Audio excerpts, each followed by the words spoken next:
सुनाते हैं। नवरात्रों के दूसरे दिन इनको ही ध्याते हैं, हम कथा सुनाते हैं। हम ब्रह्मचारिणी माता की तुम्हें कथा सुनाते हैं, पावन कथा सुनाते हैं।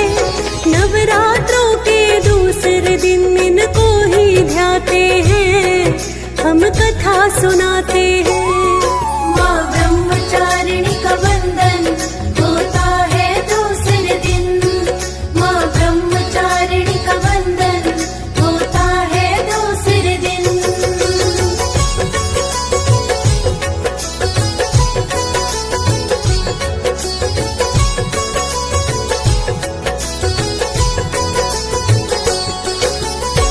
भक्तजनों, माता के नवरात्रों का आज दूसरा दिन है। जैसा कि सभी भक्त जानते हैं, नवरात्रों में माँ नवदुर्गा के 9 रूपों की पूजा की जाती है। हर एक नवरात्रि के दिन माता के एक रूप की आराधना करते हैं। माँ दुर्गा का दूसरा रूप ब्रह्मचारिणी है। अतः भक्तों, आज के दिन ब्रह्मचारिणी माता की पूजा की जाएगी।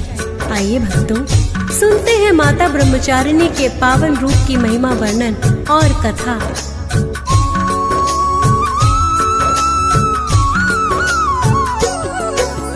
दूसरा रूप ये माँ दुर्गा का ब्रह्मचारिणी है, और एक नाम तो इनका भक्तों तपस्चारिणी है। सौम्य रूप ये माता का लगता है बड़ा निराला।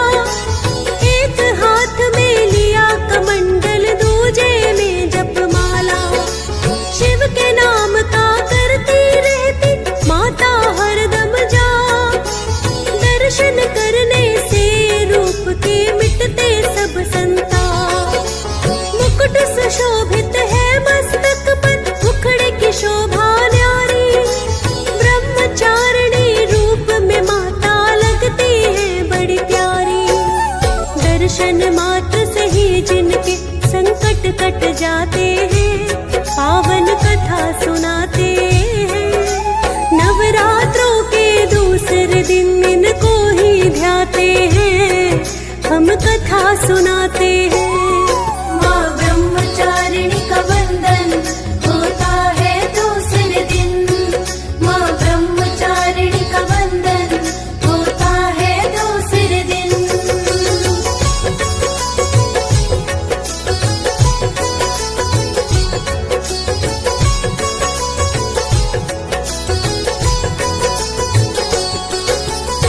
भक्तजनों, माता ब्रह्मचारिणी का अलौकिक स्वरूप बड़ा ही निराला है, जिनके दर्शन मात्र से ही अपार सुख की प्राप्ति होती है।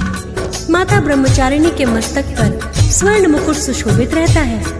इनके एक हाथ में कमंडल व दूजे में जप की माला है। माता ब्रह्मचारिणी कठिन तपस्या और त्याग की मूरत है। जो भी भक्त माता ब्रह्मचारिणी के रूप को ध्याते हैं, उन्हें त्याग और तपस्या की शक्ति मिलती है।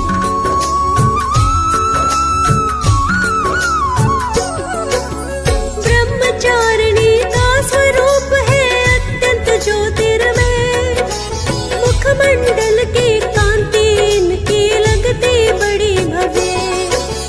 ब्रह्मचारिणी नाम हो दो शब्दों से संपूर्ण। ब्रह्म का अर्थ है यहाँ तपस्या और दूजा आचरण। बड़ा घोर तप माता ब्रह्मचारिणी ने किया है भक्तों। ब्रह्मचारिणी नाम मात का तब ही पड़ा है भक्तों। किस कारण करनी पड़ी माँ को ऐसी घोर तपस्या? वेदों में वर्णित मिलती है पावन बड़ी कथा।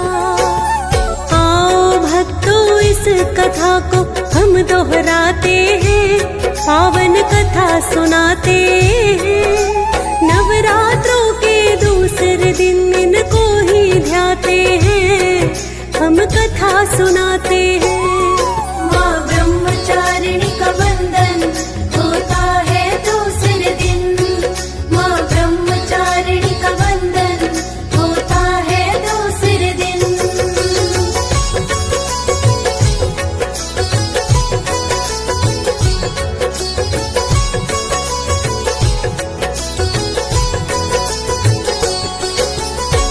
भक्तजनों, माता ब्रह्मचारिणी का रूप बड़ा ही सौम्य है और इनका नाम 2 शब्दों को मिलाकर बना है।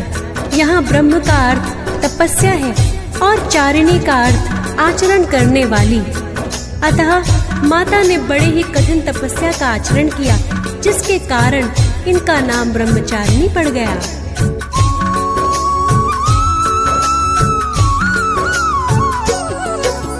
पिछले जन्म में इनका भक्त सती नाम हुआ। राजा दक्ष प्रजापति की तब थी ये कन्या। भोलेनाथ से माता सती ने तब है ब्याह रचाया। राजा दक्ष को इनका फैसला पसंद नहीं था आया। एक समय पर राजा दक्ष ने महायज्ञ किया और निमंत्रण सब देवों को उन्होंने दे दिया। भोलेनाथ और सती को फिर यज्ञ में नहीं बुलाया।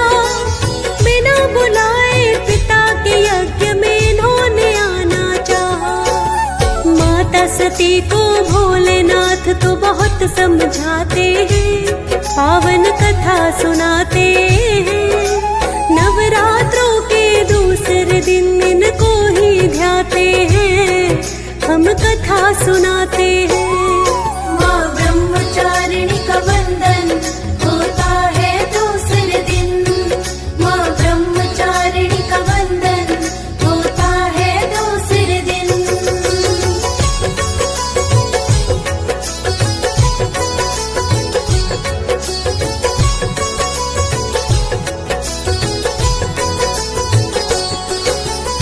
भक्तजनों, राजा दक्ष प्रजापति ने जब महायज्ञ का आयोजन किया तो सभी देवी देवताओं को निमंत्रण दे दिया, किंतु भोलेनाथ को उन्होंने यज्ञ में नहीं बुलाया। माता सती को जब पता चला तो उन्होंने भोलेनाथ से यज्ञ में चलने की जिद की, किंतु भोलेनाथ यज्ञ में आने को तैयार नहीं हुए और माता सती को भी यज्ञ में ना जाने की बात कहने लगे, किंतु वो नहीं मानी और भोलेनाथ की आज्ञा लेकर नंदी के साथ यज्ञ में चली आई। वहाँ राजा दक्ष ने माता सती से नजर तक नहीं मिलाई तथा बहनों ने भी इनको अनदेखा कर दिया। सिर्फ उनकी माता ने उन्हें गले से लगाया।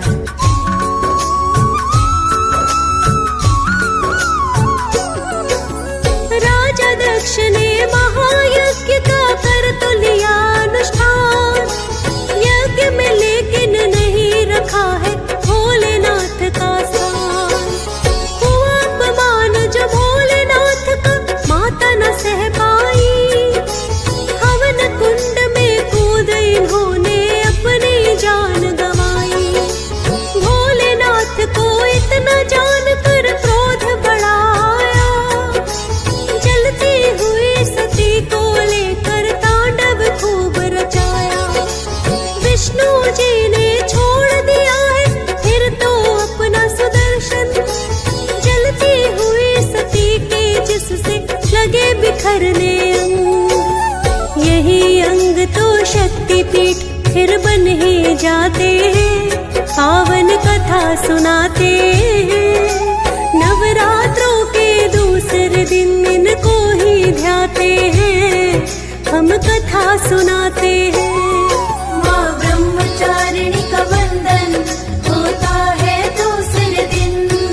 माँ ब्रह्मचारिणी का वंदन होता है दूसरे दिन।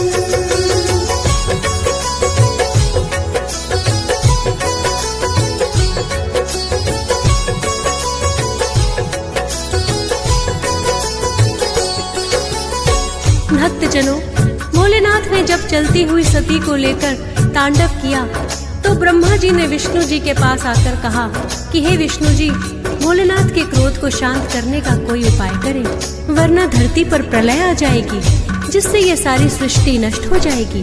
तब विष्णु जी ने सुदर्शन चलाकर माता शक्ति के अंगों को बिखेर दिया और भोलेनाथ वैरागी होकर कैलाश पर्वत पर चले आए।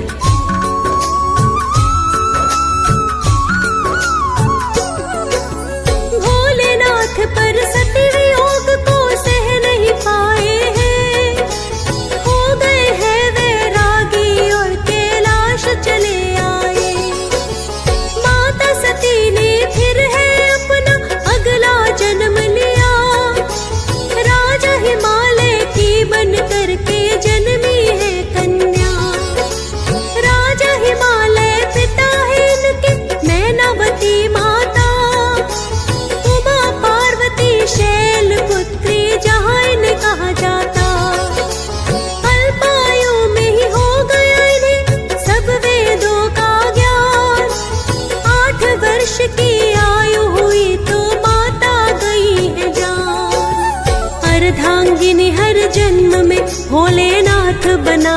हैं, पावन कथा सुनाते हैं। नवरात्रों के दूसरे दिन इनको ही ध्याते हैं, हम कथा सुनाते हैं। माँ ब्रह्मचारिणी का वंदन होता है दूसरे दिन, माँ ब्रह्मचारिणी का वंदन होता है दूसरे दिन।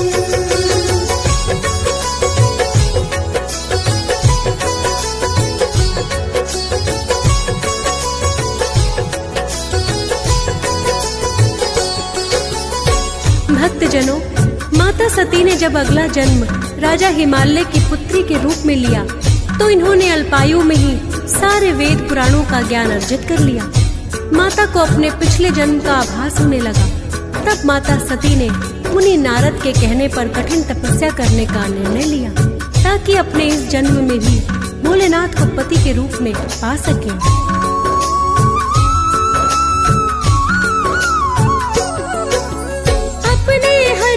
जन्म में माता भोले को पाना चाहे, कठिन तपस्या करनी होगी नारद मुनि बताए।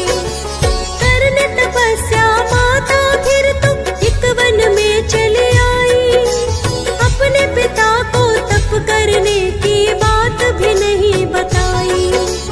करने लगी एकांतवास में बैठ के कठिन तपस्या, अन्न का सेवन करना भी तब माता ने छोड़ा। तप का आचरण करने लगी और कंद मूल फल खाए।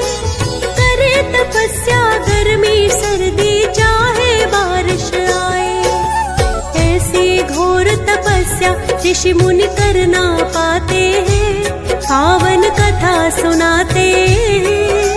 नवरात्रों के दूसरे दिन इनको ही ध्याते हैं, हम कथा सुनाते हैं। माँ ब्रह्मचारिणी का वंदन होता है दूसरे दिन, माँ ब्रह्मचारिणी का वंदन होता है दूसरे दिन।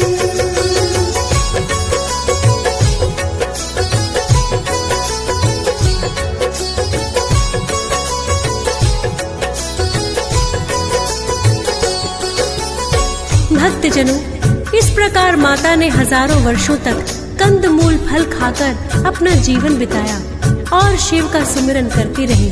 फिर माता ने कंदमूल फल खाने भी छोड़ दिए और वृक्ष के पत्ते और बेल खाने लगी। इस तरह माँ पत्ते और बेल खाकर 3000 वर्ष तक तपस्या करती रही और इसके पश्चात माता ने पत्ते और बेल खाने भी छोड़ दिए। अब माता सिर्फ वृक्ष के टूटे हुए सूखे पत्ते ही खाती है।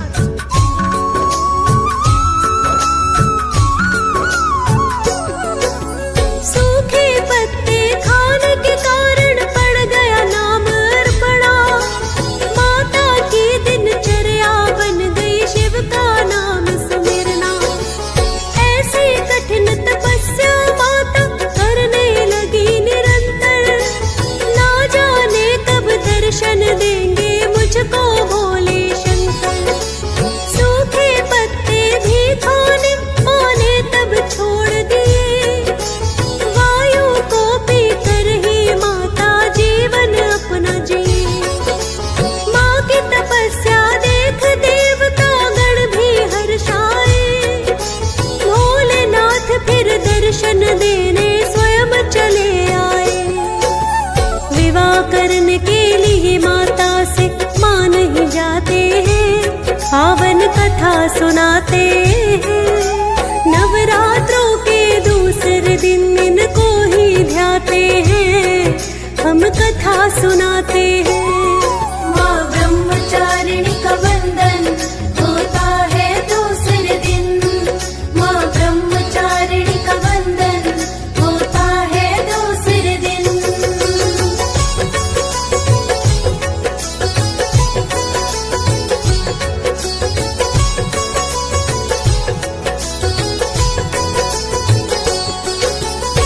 भक्तजनों, इस प्रकार माता ने हजारों वर्षों तक बड़ी ही घोर तपस्या की। कठिन तपस्या के कारण इनकी काया बड़ी ही जर्जर हो गई, किंतु माता ने तप करना नहीं छोड़ा अंत में भोलेनाथ को इन्हें दर्शन देने के लिए आना ही पड़ा। इसके पश्चात मुनि नारद स्वयं माता के पास आए और कहने लगे,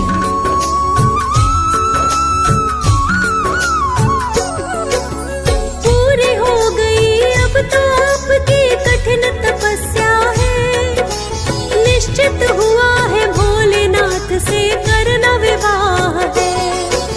भोलेनाथ को जाकर के हम सभी मनाएंगे, आपके पिता हिमालय आपको लेने आएंगे।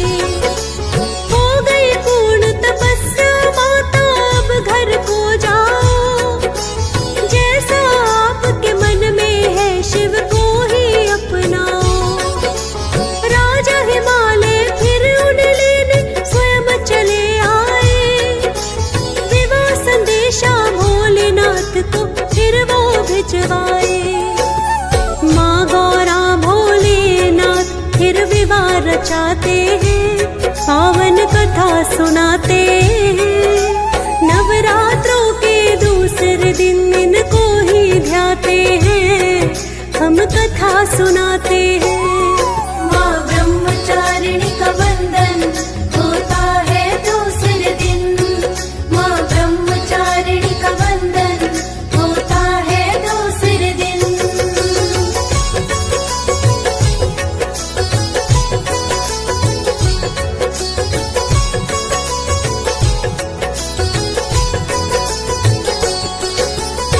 भक्तजनों, इस तरह माता ने हजारों वर्षों तक कठिन तपस्या करके भोलेनाथ को विवाह के लिए मना लिया।